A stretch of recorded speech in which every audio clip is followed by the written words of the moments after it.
you have an eye for numbers and a flair for sales, our next guest sells deposit, investment, and loans, products and services to individuals and businesses. Let's meet a financial sales representative. Justin, it's great to meet you. Pleasure too. Let's head off to my office. Let's go. This is Justin Chen. I work with Merchant Growth. We do financing for small businesses, and we're based out here in Vancouver, British Columbia. I'm their bilingual sales representative, so I deal with helping our various portfolio of different clients, making sure they're well serviced. Small businesses, it's very difficult for them to get funding. A bank, the process can take, if not months, maybe even half a year to a year, and even then they'll still might get declined, right? It's very difficult to get access to capital from traditional sources. I try and find out a little bit more about what the client does, what they're looking for funds for, right? What is in the horizon next 3 to 6 months of their business that they're short on cash for, right?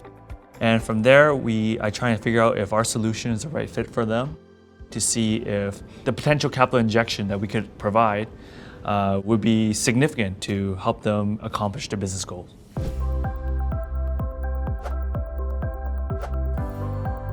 So Justin, I understand this program is called Salesforce? Yeah, we essentially live and breathe in Salesforce. Here's where we keep track of our opportunities, we keep track of our leads, and we keep track of our goals together as a team. Okay, and sorry, can you clarify the difference between leads and opportunities? Yeah, leads would be somebody that maybe called in. They may or may not be qualified yet. Okay. Because maybe their company size is not in the right place. Once they qualify for some funding for a certain amount, then they get pushed over into opportunities. Got it. Yep. Perfect, thank you.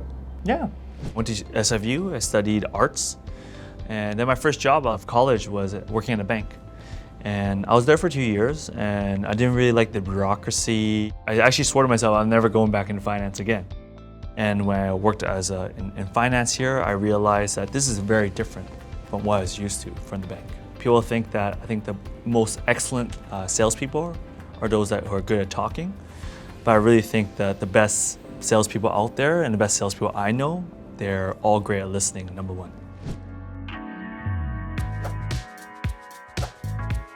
So Justin, how do you manage to build rapport with your clients? Yeah, no, I think the first thing you gotta do is pick up the phone.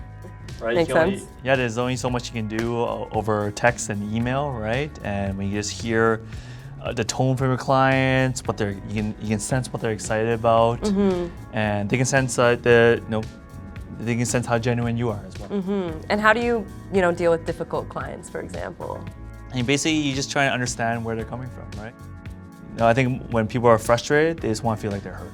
Yeah, definitely hear them out. Yeah. That's always good advice. Thank you. In sales, your emotions can be up and down. Something that you've been working on for a month, 2 months, 3 months falls apart. One thing I've learned is that I don't really take those things personally. A company is just a collection of great people, right? Ideally. And find great people that can support you on your goals, right? And find a place where you feel positively, that you feel like you're making a positive contribution, right, to the company and their goals. Justin, thank you so much for showing me around. You're welcome.